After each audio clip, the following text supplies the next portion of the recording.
Действие всех ограничительных мер режима повышенной готовности в Коми продлевается до 24 часов 14 мая. Такое решение было принято на заседании регионального оперштаба по противодействию распространению коронавируса.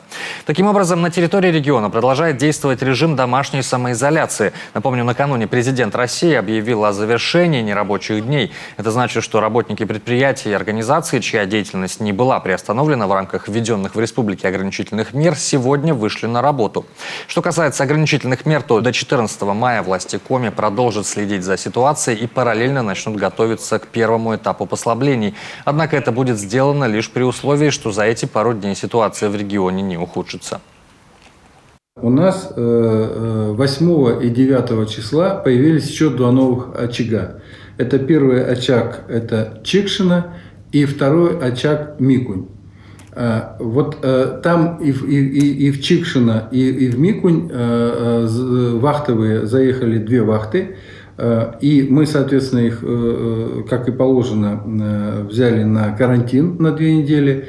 И в обоих вахтах на 13-й день выявились люди, у которых признаки коронавируса. Мы их обследовали, подтвердили. Соответственно, из обоих вахт 9 человек мы госпитализировали.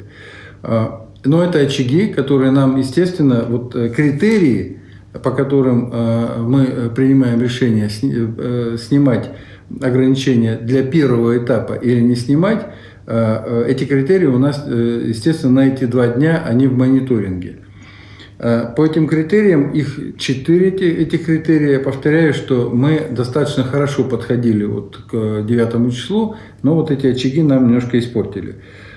Итак, наши действия на следующие дни. Да, что такое первый этап? Первый этап – это снижение ограничений для целого ряда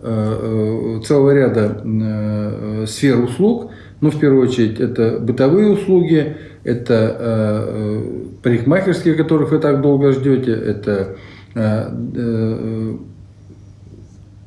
бани, но только за исключением саун, это косметические салоны, это непродовольственные магазины площадью до 400 квадратных метров, это прогулки на свежем воздухе, но не более чем по 2 человека, и занятия спортом тоже на свежем воздухе, тоже не более чем 2 человека. Причем это все с соблюдением обязательно масочного режима, ну кроме бани, естественно.